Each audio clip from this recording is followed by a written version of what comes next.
YouTube, what is good? We've got new content today with In Case You Missed It stuff, and a huge change to how they are doing sets that is going to change the landscape, I think, of the entire College Football 25 Ultimate Year, potentially Madden 25 Ultimate Team. It's a change I've been asking for forever if you've been following my content. We'll break it down a little bit later in this video, but first, let's just go through a few things. The auction house, yes, it is still messed up.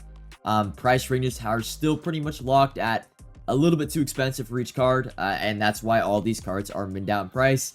Hopefully, my best guess is I'm really hoping, fingers crossed, that it is fixed by the time the full release comes out, which would be tomorrow, technically, at 4 p.m. Eastern, 1 p.m. West Coast time. That way, you know, when the new players get the full game, and they open packs, I want to be able to, buy some cards in the auction house. It is a very boring, stagnant game right now, at least for me, because I want to flip cards. There's really the only thing I can do right now is play head-to-head seasons.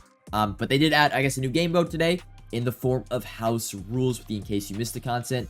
Now, it's going to be a lot of wins, but the house rules is pretty fast. You also do get 700 coins per win, which actually is really, really good. It's much better than head-to-head seasons. So the rewards across the board for playing games should be fast, and they're pretty good, right? At like 10 wins, 80 overall plus, or 80 overall being the In Case You Missed It player. And these cards are really underrated because they get abilities, I'm pretty sure. Every single one of them. At least the 83 overall ones do. I don't know if the 80s, 81s, and 82s do. 30 wins though, 82 plus sellable In Case You Missed It player pack. 50 wins, 83 overall. And then we keep going on. Pretty much every, 30 or so wins, you're going to get a In Case You Missed It player. Now, it's good right now. Probably in the future releases, this isn't going to be that much worth of a grind because, right now, an 80 overall card, for me at least, is going to be a starter. It's going to be a pretty good card, so very useful, that I'm getting these packs. And then, but the end reward is a lot of wins. Straight up, it's 250 wins now. This house rules is out for pretty much the entirety of Season 1. It's probably going to be the main house rules for Season 1. And this card is very, very good, so it's not like you have to get it right now. I mean, if you complete this in a month, this card is still going to be one of the top safeties in the game. So I think that's how I'm taking it.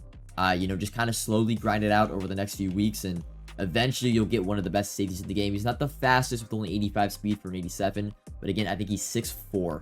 I don't know if I can see the card right here. I can view item. He is 6'4", so he is gonna be one of the best maybe users in the game. I guess I can't see the stats, and I flipped the card. There we go. 85 speed. It won't show his height, but he is 6'4". I don't know why I wasn't able to see the full card, but that's house rules. I would honestly probably recommend everybody play house rules. I've played head-to-head seasons. I've played 3 seasons, won 2 national championships. And the national championship packs, you only get one right now for every single tier of head-to-head seasons. Hopefully that is fixed. It was a glitch last year in Madden 24. And the national championship pack is 180 plus player. Now, the first time I got it, I pulled an 85, and he's going for like 150, 200k, so that was good. But the second one around, I pulled an 80 overall. So you're having to win a ton of games, and you might only get 50 to 75k worth of cards. I don't really think that's worth it. And again, you have to win, whereas house rules a little bit more casual. You can get in and out of games really fast, and also probably learn your scheme, learn the game a little bit more. You're just getting more reps. If you want extended coverage of the market and how I make my coins in College Football 25, subscribe to the Coin Bible exclusively on Team Get Lucky. In case you missed the content, if you were unaware, they did get revealed on Sunday, but we're not putting the game until today. They should be in the catalog. Here they are. Yeah, we got 5 champions and a 6th champion that I think's already been removed from packs, but we'll show him if he's on the auction house. So I'll keep that as a surprise. We had Joey Bosa, Brandon Scherf, Todd Gurley, Timmy Jernigan, and then Jason Morrow. I was flipping Jason Morrow. Initially bought one for 200k or 206, sold for 250, then bought another one. But unfortunately, unless this is the sale right here. Okay, that was the sale. I ended up breaking even on my Jason Morrow flips, unfortunately. I should have not been greedy. And after I sold the first one and made my 25k profit, I should have just left it be. But I tried to buy another one for 206 and sell it again for 250. Didn't work out. He got flooded. But here, let me show you guys the secret. And you can't even filter by In Case You Missed It to see the card. And it is, hopefully it's up here. There was one up for like 400k. I think you could only open it in packs. I don't think it's in the set. There it is, the Sammy Watkins.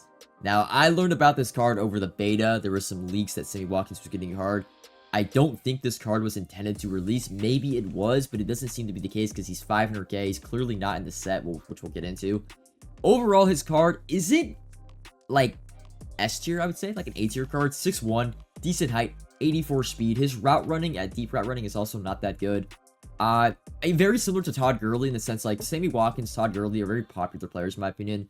They've got a lot of, it's cool to use them, right? Like in game, but they're not anything crazy in terms of stats. And of course, here we'll go check the rest of the In Case You Missed It cards. They're pretty much all minned out. Again, because people are going to have training left over from the loophole yesterday, so people are spamming the rerolls. And cards across the board are pretty much going to be minned out. Brandon Scherf, Todd Gurley, Jason Morrow. You can see, I would not recommend, by the way, buying really anything on the market right now. Because once the price ranges get removed, these cards are going to go down significantly. How much, I don't really know, but like, for example, Brandon Scherf and like the worser of the cards, Timmy Jernigan, probably are in the mid to low 100s, if I had to guess. Same thing goes with the Story of the Week content, or conference stories, Cam Rising, and the Jonathan Jefferson. Once the price range gets removed on these cards, they're going to drop a ton. But now let's get into the change, the title of this video, because this is I can't underestimate, or I can't, how do I say the word? Huge change. Huge change for the remainder of this game, and that is champion sets are a random player. It is not put your 4 cards in and you choose the card you want. Now, you initially are probably like, that's a dumb change. This is something I have been asking for years, man. For years. This was the case back in Madden 15, Madden 16, and I believe Madden 17 Ultimate Team before they changed, I think, in one of the later years to just you just choose your champion. Now, let's talk about the positives and the negatives to this change. First off, the negatives. There's really only one negative from this, and that is the better champions. By the way, this is all for when they remove the price range, is what I'm talking about, right? So, the better cards, right, the really good champions, of course, are going to be more expensive because you're not really just choose the card you want. So, that is the only drawback to this change. The best cards from the releases are going to be slightly more expensive. But the positives can't be understated in how many of them. First off, on the contrary, the worser champions are going to be significantly cheaper because when people go and open these sets, it is essentially now a reroll. Very similar to weekly wildcards that they used to do back in Madden 20, 21, and 22, where you would open up a training pack and you would get 1 of 5 or 1 of 7 or 8, random players. And the better cards went for slightly more than the worse cards. Now, the problem was, back then, was training was such in use that cards would pretty much just be training discard right away. I'm hoping, my dream really would be training just gets removed altogether. They keep rerolls in the game with coins, and that way, cards can pretty much be, if this Brandon Scherf or this, let's say this Todd Gurley for some reason had 75 speed, he would literally be 15,000 coins in the auction house, right? Because that's what his value would be. But of course, ever since training's been implemented, cards have to go for a certain value because that's the value of training. But to give you an understanding of, again, the worst cards are going to be significantly cheaper, right? Like a Brandon Scherf, who's still good, but I think Timmy Jernigan is easily the worst card in this batch. If price ranges were removed, you're probably looking at this card at around 100k, maybe even cheaper, whereas the better cards like Todd Gurley, Jason Morrow are probably in the mid 100s.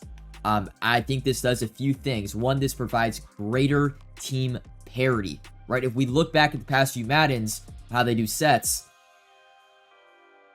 the cards are pretty much going to go for the same price because the sets are the exact same. So if you have a Calvin Johnson, 6'5", let's just say 90 speed on the card, and then you have, I don't know, a Larry Fitzgerald, right? Only 6'3", they give him 85 speed.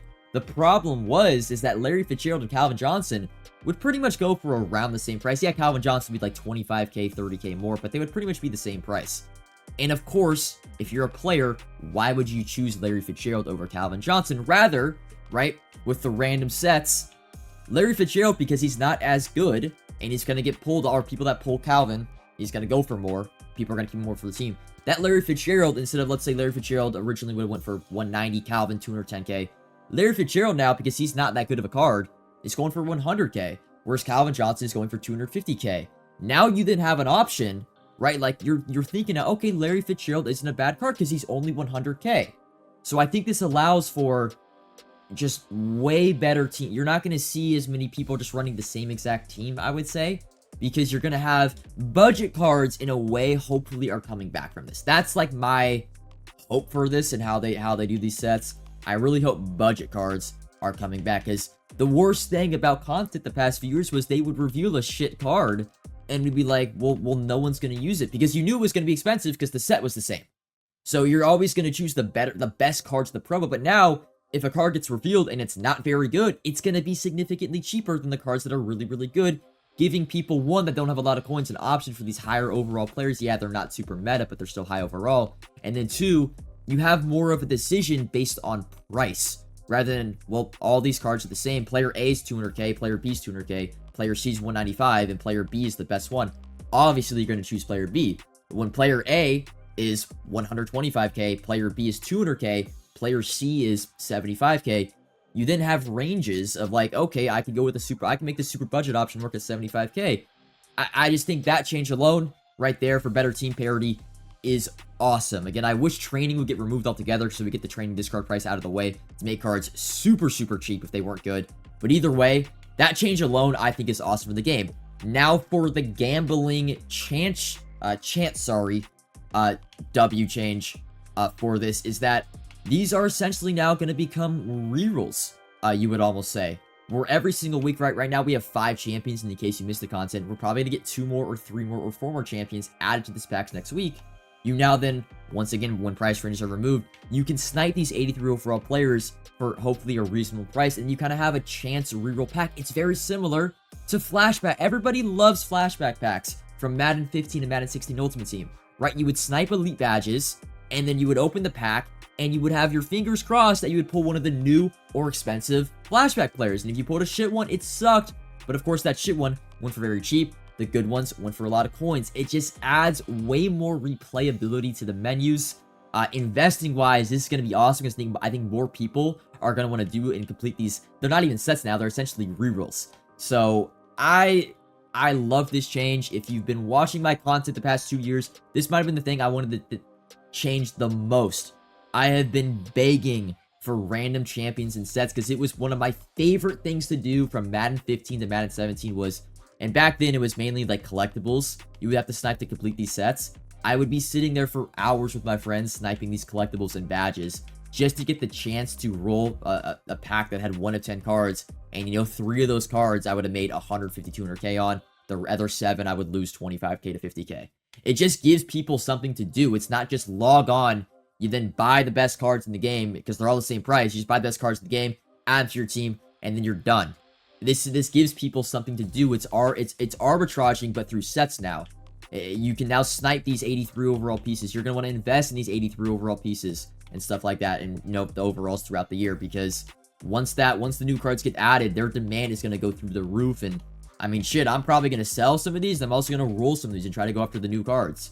So again, people are not going to agree with me on this, but I hope you guys can see the light into like just what this does for the overall game. The replayability on a day-to-day basis now is a lot better. You can log on Sunday and be like, damn, I want to chase after, this in case you miss this card. You're going to snipe, and it's now only sniping 483 overalls. It's not like back in the day, you used to have to snipe like 25 badges. It was something crazy. So it's a lot more easier of a process. So really, really excited for the potential of this. I don't know if they're going to do legends like that. Legends have typically never been like this, but for just the weekly content and like for your promo content that's on Thursday, I would expect this change moving forward. But yeah, still no update on the auction house. We'll have to wait and see what they do there. But man, I don't think today, for now, the auction house is down, and I'm really bummed. And I'm honestly kind of bored right now because I don't want to keep playing head-to-head. I want to flip some cards, make some coins, try to compete with people that got the loophole. But I don't think I could have asked for a better day in terms of me logging on, seeing this change, because this changes Ultimate Team for 365 days now. 365 days. So again, hopefully you guys understand the points I'm trying to make. I know some of you guys are not going to agree, but I think this is a fundamentally great change for just Ultimate Team. It's getting back to like the old days. We have Weekend League, we have competitive game modes, and now they're kind of throwing it back to the prime days of Madden 15, 16, 17, where we have these gamble packs that we love, throwback, flashback, and they used to do this with promo cards as well, like playoffs and Super Bowl content. So again, if you guys have any questions, comment down below, like if you enjoyed, subscribe if you were new, and until next time, peace.